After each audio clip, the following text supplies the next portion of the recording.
जी कहते कि ऋषियों ध्यान देकर सुनो। कश्चित काशीपुरे रमणे यासोरि विप्रोति निर्धना।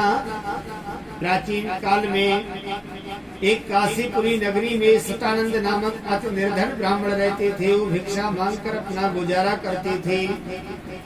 एक दिन भगवान सत्यनारायण ने एक वृद्ध ब्राह्मण का भेष बनाया और आगे खड़े होकर आदर पूर्वक पूछने लगे, अरे विप्र, तुम किस लिए नित्य प्रति दुखी होकर घूमते हो? अपने ये दुख का इतिहास कहो। सतानंद जी कहते हैं कि ब्राह्मण, हे भगवान, मैं दीन और गरीब ब्राह्मण हूँ, भिक्षा मांगकर अपना गुजारा करता हूँ, और यदि आप कोई उपाय हमारे इस दरिद्र का मिटाने का जानते हो तो कृपा कर कहें।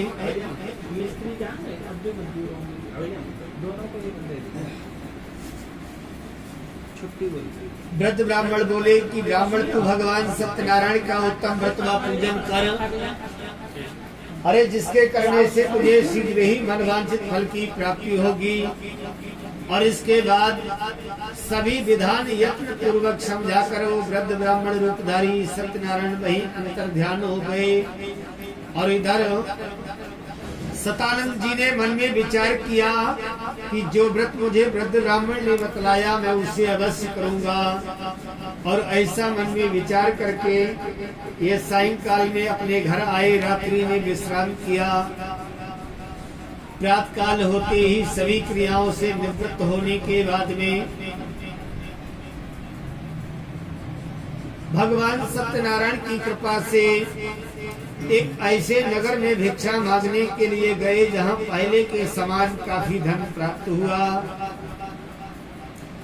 सतानंद जी प्रसन्नता पूर्वक वापस अपने घर आए और घर आने के बाद पुनः बाजार से सभी सामग्रियों को लेकर अपने भाई बंधुओं को एकत्रित किया।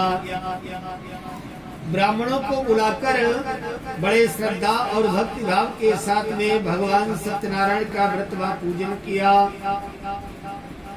जिसके करने से थोड़े समय में ही सतानंद के सभी दुख दूर हो गए और धीरे धीरे पुत्रवान ऐश्वर्यवान होकर के सभी ब्राह्मणों में श्रेष्ठ गिने जाने लगे।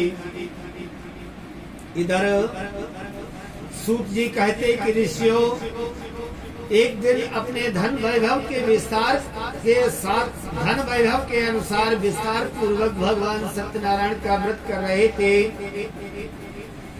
इतने में एक लकड़हारा उधर से निकला। वही काष्ठम संस्थाप्य विप्रस्य गहिमायु। लकड़हारे ने लकड़ी का गट्ठा बाहर रखकर प्यासा होने के कारण इनके घर में प्रवेश किया, परंतु व्रत करते देखकर वो चुपचाप वहीं बैठकर कथा श्रवण करने लगा। और अंत में व्रत संपन्न होने के बाद में सतानंद जी से पूछता है कि ब्राह्मण देवता, अरे आप क्या करते हो, इसका क्या फल है, क्या विधान है, इस विस्तार पूर्वक कहो। सतानंद जी ने उत्तर दिया कि लकड़हारे, हमारे यहाँ जो तुम धन धान्यादि देख रहे, बोले ये सब इसी व्रत का प्रभाव है।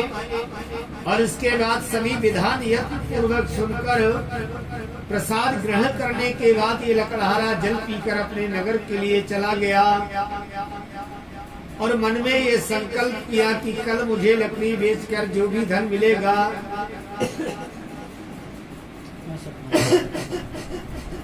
मैं उसी से भगवान सत्यनारायण के उत्तम व्रत को अवश्य करूंगा। ऐसा मन में विचार करने के बाद इसे रात्रि में नींद भी नहीं आई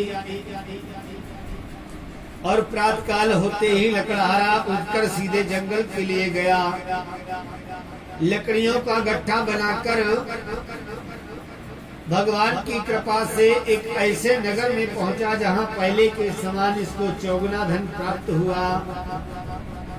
लकड़हारा प्रसन्नता पूर्वक अपने घर भी न आकर सीधे बाजार से सभी सामग्रियों को लेकर पुनः वापस घर आया और अपने भाई बंधुओं को पुनः एकत्रित किया। ब्राह्मणों को बुलाकर लकड़हारे ने भी बड़ी श्रद्धा और भक्तिभाव के साथ भगवान नारायण का व्रत व पूजन किया, क्षमा याचना की और इसी व्रत के प्रभाव से थोड़े समय में ही लकड़हारे के सभी दुख दूर हो गए।